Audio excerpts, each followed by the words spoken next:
Ladies and gentlemen of the press, we have a statement as Azimio Coalition, One Kenya, which I'm going to read. Today, Honorable William Samoei Ruto, my opponent in last year's presidential contest, has issued what I regard as an important statement. No, it's a little bit. Sorry. Down a bit, yeah. Yeah, it's okay. There you Yeah. are. Yeah, go slowly. Well, I'll begin again. Today, Honorable William Samoei Ruto, who was my opponent in the last year's elections, has issued what I regard as an important statement since the election. We have... One second. I think somebody should be doing it. It's okay. Finish. Just keep it. We have met... No, it will end very fast. Yes. We have met and listened to a diverse group of Kenyans, including religious leaders from all faiths, about the crisis facing our country today. They have implored us to give dialogue, especially during these holy periods of Easter and Ramadan. It is in this context that we make this counter-offer to Hon. Ruto's call for dialogue. Mr. Ruto has asked me and Azimio to enter into a constitutional, open-ended and binding dialogue with this government to find a resolution to the issues that we in Azimio have raised about the last year's election and the key governance and the cost of living issues facing our country. As Kenyans know, we disputed the 2022 election results declared by the then IBC chairman, Wafula Chebukati, and a minority of 2 commissioners against the express decision of a majority of 4 commissioners to reject those results. To our consternation, the Supreme Court unfortunately agreed with the IBC. We refuse to accept the ruling of the Supreme Court as biased and lacking in proper jurisprudence. Since then, we have widely consulted with the people of Kenya throughout the width and breadth of this great country of this great country of ours. We have held rallies and more recently demonstrations in Nairobi and elsewhere. We believe that the people of this country understand the danger we face as a country. In our view, elections are sacred because they must represent the true voice of the people. We have raised the key issues that we face as a country, including the electoral injustice, the cost of living, the legitimacy of the IBC, the opening of the server for a forensic audit, the savage attacks on media and innocent civilians by the police, and the viability of our democracy, including buying off of members of parliament. We have said that members of parliament, once elected in political parties, must carry that mandate for the rest of the life of that parliament. I believe that Kenya is today facing its worst crisis in decades, out of which we could recover or go the way of other failed states. As leaders, it is our responsibility in Azimio,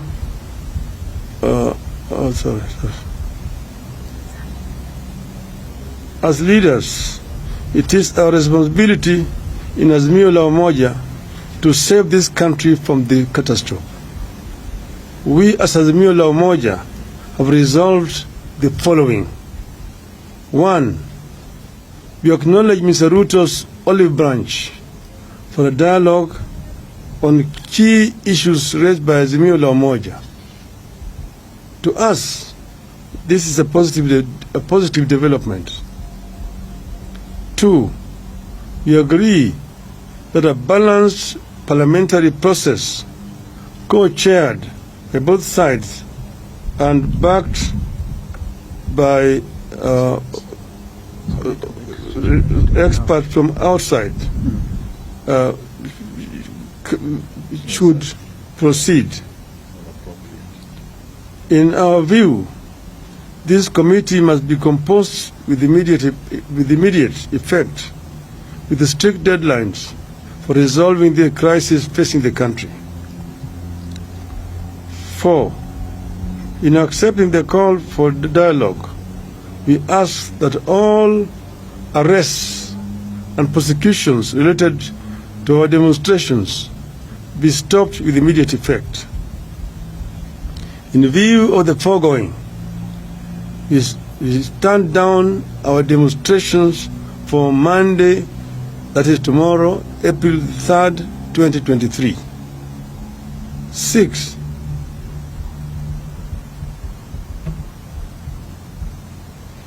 But in doing so, we want to emphasize that the right to assemble, to demonstrate, petition, and to speak are ironclad as provided for in our Constitution.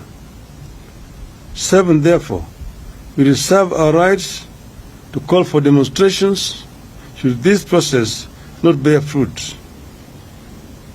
Should there be no meaningful engagement or response from Hon Ruto to our counter offer, we resolve to resume our demonstrations after 1 week. We have said several times that demonstrations, picketing, processions, petitions are enshrined in our Constitution, and therefore they are not criminal. We have also said that we as Azimio have never organized criminals to vandalize businesses of innocent, hardworking Kenyans. This is the work of our distractors. Our distractors have all the times tried to show these demonstrations as being violent and aimed at destroying businesses of other people. We want them to desist from doing so.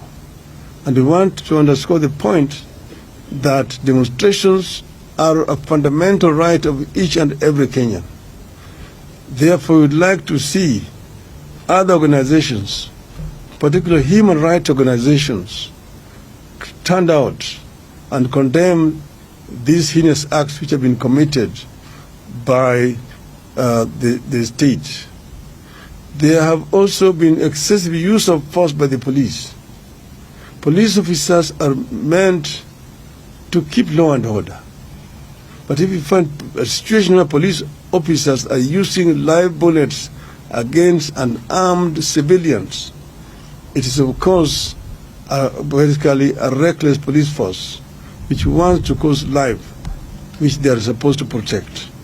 We actually protest in the strongest terms possible about this violation of the fundamental rights of our people. We say that we are ready to embrace dialogue and that we will engage as long as Mr. Ruto and his team are ready to engage. We as Azimio are ready because we want a peaceful resolution to the differences that we are having in this country. We want to strengthen our democracy. We want our election to have meaning, that how Kenyans vote is actually what is eventually announced by the Electoral Commission. And we have also said that we do not want to see the 4 commissioners who had said no to be sacrificed. We want those commissioners to be reinstated so that we can be able to move in as a country in a one and a united way. So we are ready as Azimio. I'm saying in conclusion, we were ready to engage. We will engage without any kind of coercion in whatever way. And this process could start as early as tomorrow. I thank you. Thank you.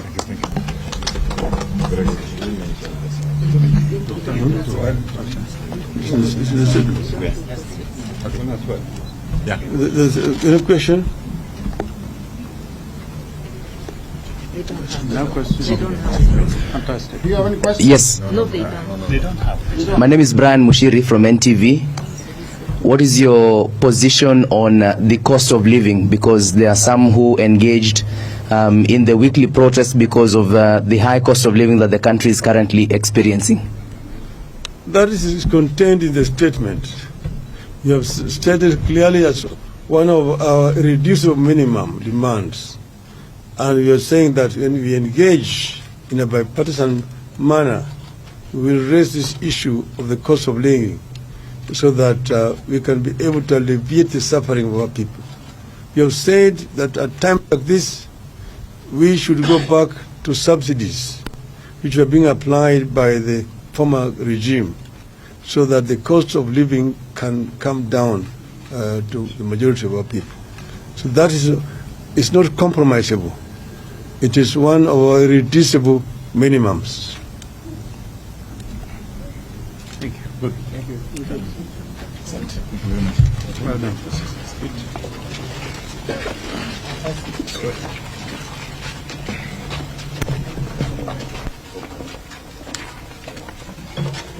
Good.